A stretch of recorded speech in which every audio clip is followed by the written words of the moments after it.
Thank you very much for your very interesting presentation. I have a question. What do you think? Could you recommend how to face these developments of increasing discrimination and hatred we explore not only in Austria, and what we could practically do against these developments?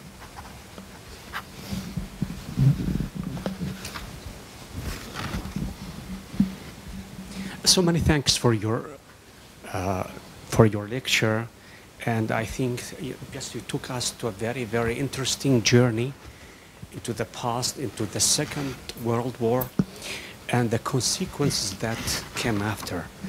The question is why the humanity doesn't learn from its mistakes, these tragedies, these calamities, disasters, wherever we go. According to the genocide and what we say criminal against humanities, the Prophet Muhammad sallallahu alaihi wasallam, peace be upon him, once he said, destroying Kaaba, the most holiest shrine in Islamic world, if you destroy, stone by stone, is more or is less important than if you bloodshed of any innocent person on the earth. The question is as if now this phenomena has happened in Europe. I mean, just European. For example, this is now, what do you think? This is a kind of the outcome of the, what we say, the Renaissance, the age of reason, the modernity, and the techno, revolution. So the question, how can we overcome all these problems? And since we talk about the anti-Semitism and Islamophobia, and we have a lot of troubles in now the sentiments, emotions against the strangers everywhere. So I think also there is a proverb in Arabic says that if the people of the right didn't resist the people of falsehood, so the people of falsehood, they had the illusion that they are on the right side. So many thanks again for you and for your beneficial and useful lecture. Thanks. Can I answer both? Because the questions are so connected and they're so important and so interesting. And of course, I don't have answers. I wish I had simple answers. Let me say this. So I have had the privilege and the sadness to be involved in many cases around the world. I've acted in respect of pretty much individuals from every possible community. Individuals of no faith, individuals of the Muslim faith, individuals of the Jewish faith, individuals of the Christian faith, Yazidis. I mean, the principle that we have in English law as a barrister is you act for anyone. You don't push your own agenda. You are available like a taxi driver to act for anyone. So my starting point is it's universal. The capacity of a community to do terrible things to another community appears to be universal. No community has a monopoly of being capable of doing bad things. No community is incapable of doing bad things. There are different theories about why these things happen, and there are different theories about how to address them. The world is slightly different today than it was in 1939 in this sense. Now, I'm not saying it makes a big practical difference, but as I said at the beginning, in 1939, the position was that if a state identified citizens it wished to dispose of, kill, international law was silent. They could do that. There was no rule of international law which said that community is protected. Those individuals are protected. And I appreciate it's only on a piece of paper, but it's solemn. And paper matters and ideas matter. And there are now bits of paper which say you can't do that. You can't lock those people up. You can't deprive them of their rights. You can't say they're not allowed to educate themselves in the way they want to educate themselves or use the language they want to use. You can't kill them. It's called human rights. It's not strong, but it's not weak, and it's not irrelevant. And it provides a rallying point which allows different communities to come together. I don't know Austria, but I know Britain. And one of the most important responses in Britain is for different communities to come together in defense of fundamental principles. So I mentioned the case of Shamima Begum, who left her school in London at the age of 15, misguidedly in my view, but it's what she did, to join two friends to go to Syria and join ISIS Daesh. That's what she did. She was 15. She was a child. She was a child. She had a pretty difficult existence for 4 years. She got married. She had children. They all died. At the age of 19, she decides she wants to come back to be with her parents, and the British government strips her of her nationality, so she has no right to come back. So what could have happened? What could have happened in Britain at that point is most people could have said, it's got nothing to do with me, doesn't affect my community, it's not my issue, you know, she's like a Bangladeshi lady, it's for them to sort out. That's not what happened. Across the political spectrum, left to right, across the community of religions, ethnicities, races, political beliefs, people came together and spoke in one voice. They began obviously by having conversations amongst themselves, what do we do about this? And a very loud message came out, which will mean eventually I think she will be able to come back. And I think the simple point is, irrespective of differences of politics, ideology, religion, ethnicity, race, any number of other things, when it comes to fundamental values, we have to find ways to connect. Sometimes it's not easy, I appreciate that. The other side operates by divide and rule. That's how it works. They begin by segmenting. And they express the hope, without stating it, that the different communities won't then connect. And I think it's one of the reasons why when Galib invited me to come here, I came instantly. I responded instantly. There's nowhere else I would rather speak in Vienna than this community. Because we have to, whatever our differences on some issues might be, unite on fundamental issues. So talking and coming together is crucial. And history is crucial.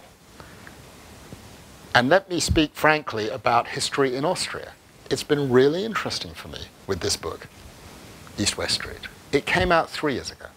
It is now translated or being translated into 22 languages. Okay, it is sold in excess of 300,000 copies. It's focused on the Austro-Hungarian Empire. It's focused on Austria and Lemberg. You would have thought that amidst the hundreds of invitations that I get, perhaps in Austria there would be an interest in this subject. Not at all.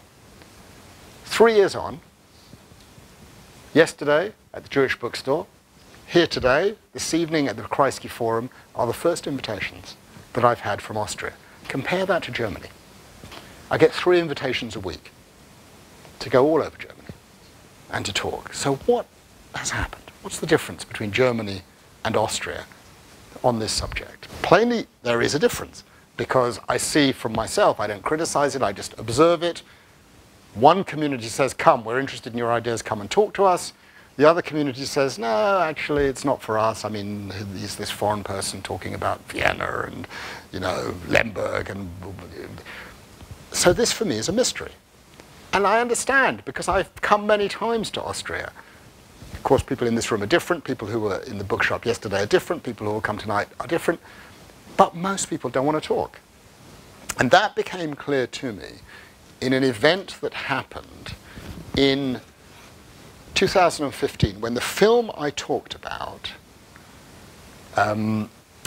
which is called My Nazi Legacy. You can find it on, it used to be on Netflix, you can find it on the web, you can find it on iTunes or whatever, and Amazon, whatever, which is about my relationship with these two children of senior Nazis, was shown at the Biennale here in Vienna. Okay, and we came, me and Nick Frank and Horst Wächter, and we talked about it. And after the screening of the film, there was the usual 20-minute conversation. And there were so many questions that they had an extended panel discussion afterwards. And they took us to another place, and we talked for 3 hours. And in that panel discussion, there was a tremendous debate between different generations, which was, for me, fascinating. At one point, I was asked, how do I feel being in Vienna with your family history? And I said, do you want the honest answer or the diplomatic answer? They said the honest answer. So I said, okay, here's the honest answer. I said, unlike Berlin, where I am totally happy and totally comfortable, and anywhere in Germany, I'm uncomfortable in Vienna. There's something that is different here.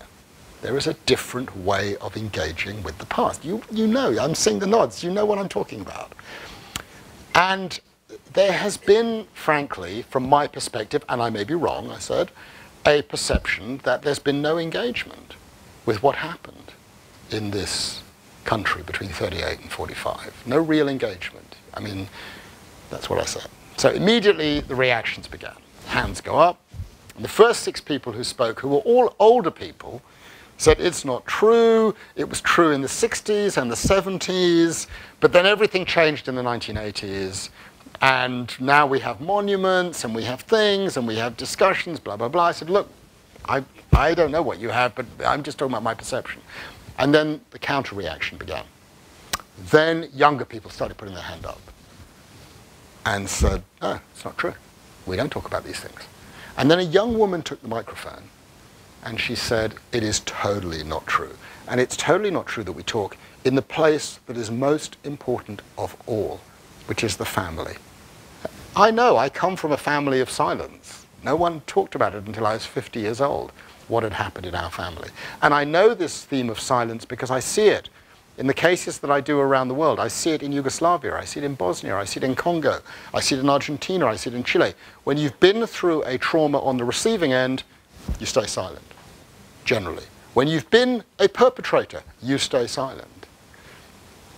Germany has allowed a debate to happen, and there is conversation between generations that is different from what happens in other places. And this young woman said, what these people have said is not true. She said, I learned 3 weeks ago that my grandfather worked with a man called Odilo Globocnik, who is the man who constructed Belzec, Treblinka, Majdanek, and so on and so forth. No one in my family wanted to talk about it. And I think that talking is the heart of it. But talking is at the heart of it where it starts the most, in the communities that are most important, which could, for most people, be the family. And if the family isn't going to engage with it, others are not going to be able to engage with it. And I think the way we deal with this, I don't say it'll be successful, but that has to be the beginnings, which is why it troubles me that there is a lack of interest in Austria in talking about these subjects. I mean, you've seen how I am. I'm not a hostile person. I'm not an aggressive person. I've become dear friends of the sons of the men who caused such misery for my grandfather's family. That seems pretty amazing that that could happen with the passage of 70 years, but it's genuinely happened. I'm here with my, dear friend Magdalena. So, it's possible with time. And I think that cuts in search of your question. How could it be? That is, since time immemorial, one community against another community, them and us. Why does this happen? It happens through fear. It happens through a sense that somehow another community poses a threat. And our propensity as human beings to lump everyone together. All Christians are like this. All Jews are like this. All faithless people are like this. All Muslims are like this. And we know it's not like this. Life is not like this. We are all individuals, but we are also members of groups. And we're not very good at learning from history. And I wish I could give you an answer. The only answer I can give you is from my direct first-hand experience of working in cases around the world. And the common theme in every single case, Cambodia, Kosovo, South America, Congo, Israel, Palestine, Europe, wherever you go, is that when one community feels threatened, it dehumanizes the other community. And once you don't see members of another community or group as human beings like you are a human being, it becomes easier to do terrible things. And one thing always leads to the next. If you cross that first line, it's game over, because you will then cross the next line and the next line and the next line. And so right now, I know, because different people have said it to me, I've been here 24 hours, there's a debate going on about what in England is called preventive detention. Lock refugees up before they've done anything. Brilliant idea. You stop the crimes. Well, that idea has a history. That history began in Germany in 1933. This brilliant, intelligent idea. You cross that line in Austria, and it's game over. Because the moment you start locking people up, not because of what they have done, but because the category that they fit into happens to have been defined as one that is likely to do bad things, and so they must be locked up before they do bad things, you've lost the battle. And so there has to be an eruption of opposition. And the eruption of opposition is not the eruption of opposition that I've heard of, which says then on the opposite side, oh, okay, that's a really good idea, but we must do it in a way that doesn't discriminate. So we don't only do it for foreigners, we'll also do it for Austrians. You know, like, why is that going to help? So you just increase the categories of people who get locked up preventively? No. I think, melding your two questions, the outrage has to begin the moment lines are crossed. And if the outrage doesn't begin at that point, it goes further and further and further until it becomes unstoppable. Now, I'm a parent, I have 3 children, youngish, 18, 21, 23. I don't want to be the person who makes my children feel we are going back to what happened before. I think we have to be optimistic. I think we have to look on the positive side as a parent. We have to encourage the next generation to feel good about the future and not to feel that it's bad. And so I think we have to put our energies in saying, these are the lessons of history. This is what happens if we don't pay great attention now to what is going on. And these are very, very dangerous moments. And I think we have to be very outspoken about it. And it means we have to take risks. It means we have to take risks about we don't resort to violence, but violence will be resorted to against us. It's as simple as that. And what we can't do is bury our head in the sand. We have to speak up. And we have to speak up across communities. But it may not be enough. I'm trying to be optimistic. I try to be an optimistic person. Thank you very much. As far as I know, you have another time to No, go. we've got a little more time. Yeah. If we have some time Yeah. and another questions. Yeah. I've got another 20 minutes. I need to leave at just before 1, so I'm absolutely delighted. Thank you very much. I appreciate this standpoint, and I want to give a little light, without a great speech, to a special question. It's a question in my life that normally the human mind of any religion is between hell and paradise at every second. And this hell and paradise is, let's say, incorporated in his acting. I was in some countries and I was also seeing some things I don't want to say now, but it is convincing for me that normally, except a human being with very strong moralic principles, can brought to everything to do. It needs only circumstances, and here I'm beginning. you talked about a very important fact, that is this definition of genocide and of crimes against humanity. I'm absolutely congruent with that, except I want to bring a light to a new point, which is how to deal with lawmakers in governments who are preparing laws coming across these ideas. That means if a law, as you said before, and we are here in Austria at that point, if a law is tending absolutely and very clearly for every viewer to a point which leads to crimes against humanity, sooner or later, for the road is prepared. So it means the human ones, which are silly ones, not educated and fearing for themselves, they will feel we are now justified to do this and that and that. And that is a question I'm seeing now in the streets of Austria. Yeah. That is a very important time. So who is responsible? The silly one who is not understanding why he is acting? Well, it's a question for psychoanalysts, but I'm asking a lawyer. You are a lawyer. So in law, if the officer is giving an order, and the order is not to kill, but if you do, I'm looking away. So it is an indirect permission to do. So for me, and I'm also a member of Muslim community, this law is coming here, an indirect order, sooner or later you are allowed to do anything. It needs only a shitstorm in internet, it needs only some or two new decrees. So we have a situation in the Weimar Republic which is not creating laws at all, but it needs only 1 or 2 decrees, so a law is interpreted in a special way. For the law is, let's say, not exactly enough to prevent this interpretation. I mean, we have this in England also. Yes. So, I mean, we have exactly this phenomenon in Britain. So I want to bring it very short.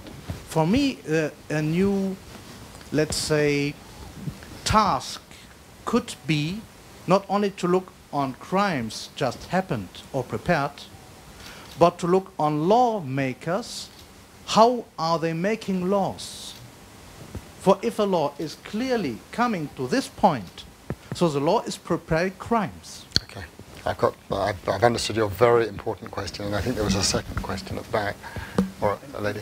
I also wanted to focus on the law, because what I'm realizing is that there is a reframing. Because what I remember is that the law in the Nazi area was focused also on, if I think you will commit a crime, I will take you away, I will arrest you. And we are going the same way now with the refugees, with all the people who were taken away. And what I see is, after the Second World War, many people didn't feel guilty because they were within the law. So they did only what the law said to them. And I feel we are going the same way now. People don't feel guilty because they are within the law. And we have a reframing of that. And I try to give my students always one sentence: fear is not an option. This is very important for me, I think. And there are other things, because when I wrote my first thesis, what you said before, that people say, but in Austria that's not true, we are focusing on the theme. When I wrote my first thesis in the beginning of the 90s, I had an archive and I worked on it. And I came in one day and it was disappeared. And I said, where is the archive? And they told me, we don't want you to work on the theme. So you have no permission. And I said, what kind of permission? Yeah, we have to decide if you're permitted to do the work further on. And there was a secretary in the office, and afterwards she came to me telling me, hey, come to me. I know where they have put on the archive, and I have the key. You can go there, make the photocopies of everything you need, bring it back, and give back to me the key, but we two have never met. That's the kind of work which is in Austria, which is focused on. We don't speak out clearly, because everyone is in fear of. And my students in the Holocaust education, the first thing they have to do is to make a genogram of their family and to ask people who are still alive, or if there is nobody still alive, they have to ask their parents, grandparents, what did they hear from their parents of the Second World War, how the family was engaged in the Second World War, and they have to reflect on it. This is the first thing they have to do before starting the history. Sure, yeah. Let's take the 2 more questions and then wrap up. So I come from the philosophy of education, so my question goes a little bit in a different direction, but I wanted to ask, because you talked about a lot of things, about the value of human life, the value of speaking up. So if you could teach the next generation one lesson, which one would it be?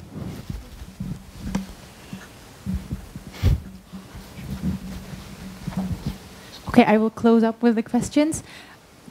A completely different question maybe.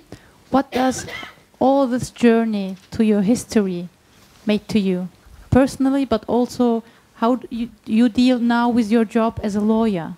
Does something change? How did you cope with all this informations, emotionally, ups and downs maybe? Yeah, thank you. Sure.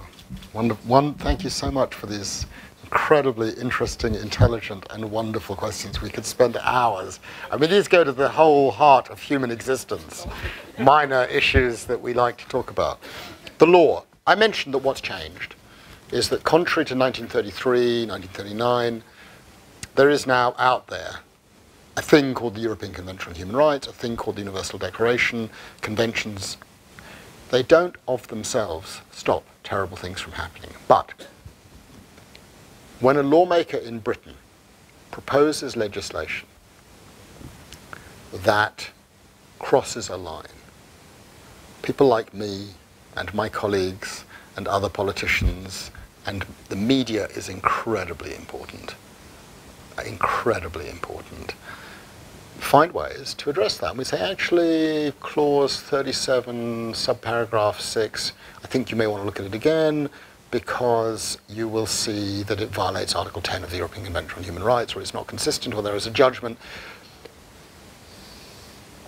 And I think we have to marshal and watch and police. I mean, we're seeing what's happening in Hungary and Poland, and we're seeing that limits are being crossed, lines are being crossed, and institutions are being engaged. The European Union, the European Convention on Human Rights. And it's the first big test for these institutions. You know, what will they do when the fundamental tenets of democracy and accountability are being trashed? I don't know. I can't answer that question.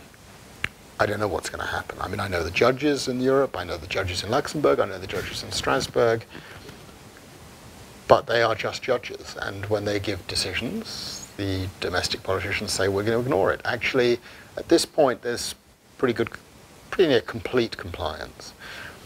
But I think it does mean that communities that are feeling vulnerable need to be very systematic in following legislative developments.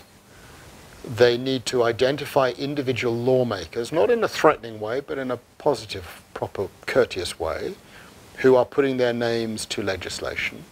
They need to draw analogies with what came before. I mean, I'm talking about how it's done in Britain. I don't know how things work in Austria, but in Britain, that's how it works, and it makes an impact. I'm acutely aware of what you're describing because before she was Prime Minister, Theresa May was Home Secretary, Minister of the Interior, and she was the one who created something called a hostile environment for immigrants. And it's been catastrophic. It has had terrible human consequences for people being thrown out of the country, for people who've lived here sometimes for 50 years, lived in the UK for 50 years, being deported because they couldn't find a piece of paper from 1968 or something. And there's now a political backlash against hostile environment. It caused Brexit, frankly. The hatred of foreigners in some quarters is what caused some, not all, people to vote as they did on Brexit. It's the same thing in the United States. And what caused President Trump to be elected? So there's no simple magical answer. We don't have an international judicial and legal authority that trumps. But the common theme that is back is, you know, taking back sovereignty. Getting rid of the institutions that were created in 1945 in Europe and internationally to allow states to do the thing that they want to do. And I think the only simple answer I can give to you is you have a lot of excellent lawyers in Austria. You have a lot of progressive lawyers in Austria. And you've got to engage with those people. University professors have got to be courageous. They've got to speak out. I want to be careful what I say, but I am completely comfortable that in Britain, the university professors of law are courageous and independent. I am perhaps not quite as certain that there is that degree of independence and courage in this country. Just from my friends here, I just have a sense you turn your eyes down, you get on with writing your articles. We have a social responsibility to engage as academics at the university, I think as international lawyers, as European lawyers. It doesn't fully answer your question, but there are things that are there. And there is also a cross-European solidarity. I mean, you asked me the one lesson. I really worry about nationalism. And my one lesson would be, think of yourself first as a human being who is part of a broader community than the community of the state. I mean, I think of myself as a European. I happen to have a British passport and a French passport, but first and foremost, I'm a European. And I put the well-being of Europe above the well-being of the United Kingdom or of France. That may be my background with roots in Ukraine and Austria and so on and so forth. But I worry that this feeling of national identity is a force that is not necessarily for good. And so my one lesson would be to think of the different communities of which you are a member, and don't give primacy to the community which is the easiest to default into. Now, it may not just be national, it could be religion, it could be politics, it could be any number of things. But essentially, it means putting, for me, your emphasis on your essential condition as a human and finding connections with others. I worry about excesses of anything. I worry about excesses of national identity, political belief, racial belief, religious belief. Excesses lead to trouble, basically.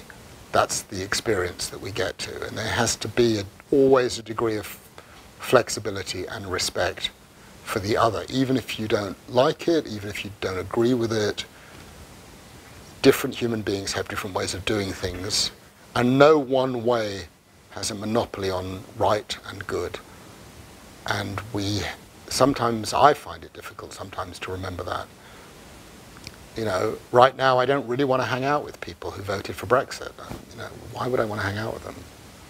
But I force myself to. I want to know, you know, there's a tremendous polarization in Britain now, and it's very dangerous.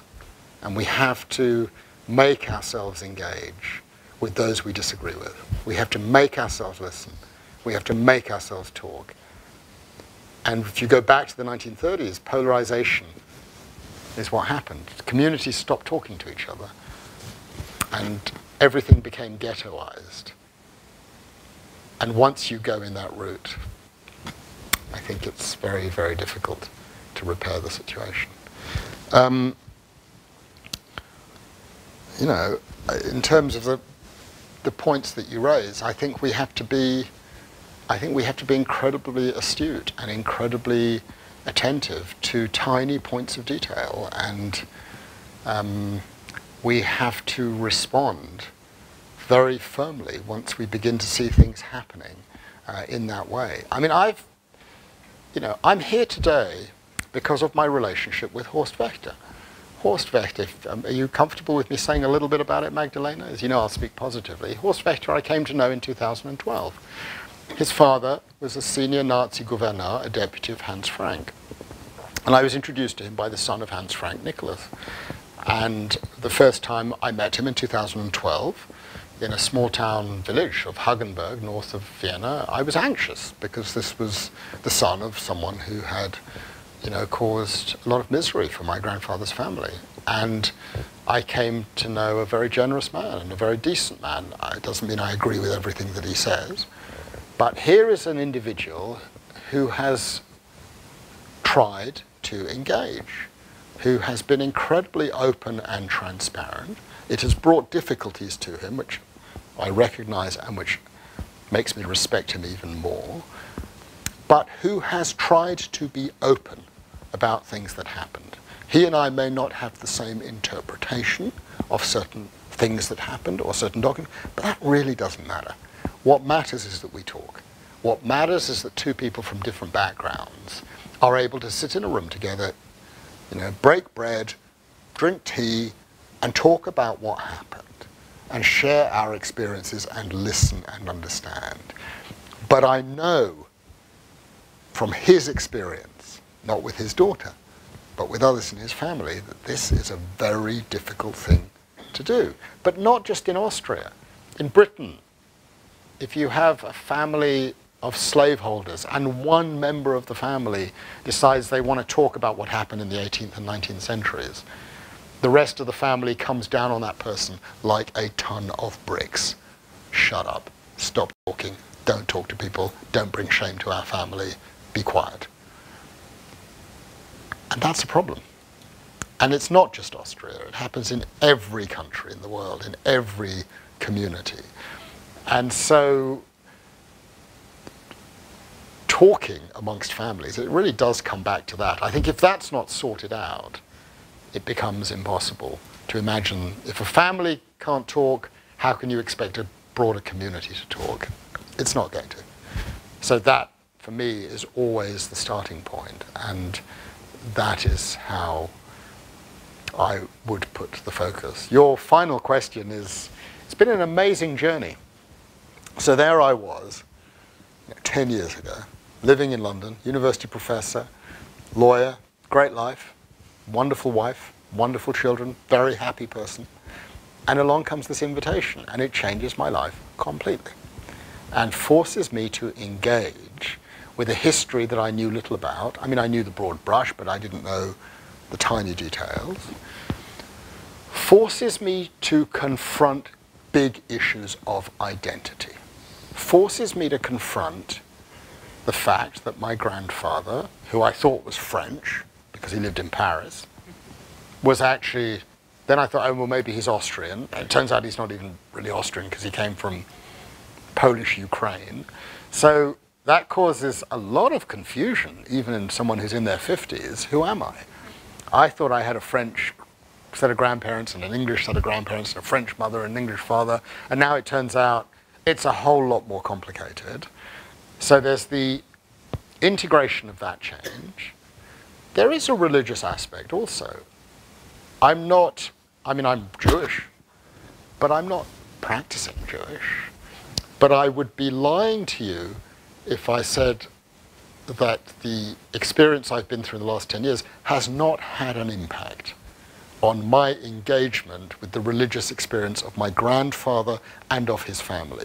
Because I've had to confront the reality that they were very poor people. They were uneducated people. My grandfather, ran a shop and then was a watch repairer. I was the first one to go to university on our side of the family. So it's not, they were dignified people, but poor people. And they suffered for one reason only. They didn't pose a threat to anybody. They suffered because they happened to be Jewish. And when I see what happens to some people in Britain today who are threatened just because they are Muslim, I think of my grandfather's family, and I just react and say, no, this is out of order, that you just don't do this. Everything is connected. So I'm much more engaged with trying to understand the community that existed in Lemberg in 1913, in Vienna in 1938-39.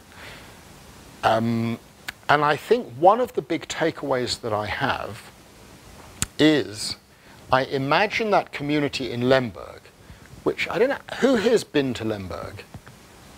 Okay, you really must go. It is an amazing city. It really is worth going. There's direct flights from Vienna, you can take the train. It's really worth going. It's like going back to Europe in the 1920s or 30s. Physically, it has not changed. And here was a community roughly equal, but between different religious, ethnic, national communities. Jews, Poles, Ruthenians, as they were then called, Ukrainians today, Armenians. There were a few Muslims. I mean, it was, and it, you know, there wasn't bloodshed the whole time. It basically worked for nearly a couple of hundred years. There were occasional problems, but basically it sort of worked. And along came these terrible events of the late 30s. One community was literally physically exterminated, the Jews. The Poles were thrown out, or conditions were created which meant that they left of their own volition. And so you find yourself in this community now, which is sort of monolithic, mostly Ukrainian, except that every time that I go, students will come up to me and they will say to me, your talk is really significant for me personally. What are they saying? They're basically saying, oh, I have Polish roots, or oh, I have Jewish roots, but I can't talk about it openly in this community. And it makes me think, could this happen in London? You know, multicultural, multi-ethnic, fabulous London, lawyers, architects, poets, mathematicians, scientists, different communities, basically living together in a decent and good way. Could it be like Lemberg? Could it, in 10 years, just be swept away? And the big takeaway that I take from this is you take nothing for granted. And that causes me to reflect. We are, whatever the difficulties, even in Vienna today or London today, if you're a member of a particular community, it's still pretty amazing. And we have to cherish and safeguard what we have and fight for it. And however problematic it is, and not take it for granted. But you've picked up, I'm a pretty optimistic person. Human relations are incredibly important to me. I'm blessed by a fantastic family and fantastic friends and fantastic colleagues. I love my work. I see terrible things. I've seen many mass graves. I've seen many terrible things. And the effect of it is not to make me terminally depressed, but to realize how great life can be every morning when I wake up. That's how I look at it. Now, other people react differently. But I'm not any less robust or positive today than I was 10 years ago. I appreciate certain things perhaps more than I used to. And then I'd go back, it's gone off, to one person, to Miss Tilney. Okay, to be very honest with you, if I had met Miss Tilney at an event 15 years ago, I would not, in the English parlance, I would not have given her the time of day. Why would I be interested in this crazy, missionary, evangelical person? What has she got to do with my life? And I've learned it's a lot more complicated. Things are never what they seem, and behind the surface are extraordinary human beings who do extraordinary things. And that, she for me is a motif of the entire story. A courageous, independent, selfless woman. A believer who did her thing for whatever reason she did them and saved human life at the risk of her own. That is a humbling thing to have discovered and never told a single person about what she did. You know, pre-Facebook, pre-Twitter, pre-social media, pre-anything. She just got on with it and did it. And that is humbling. And I feel privileged to have come into connection with her. And that's why I leave, in the end, feeling with a positive spirit, not a negative spirit, but recognizing we have real challenges, and you have real challenges. And we have to have a solidarity. It's really important. Thank you for your questions. All of you, thank you all very much for your questions.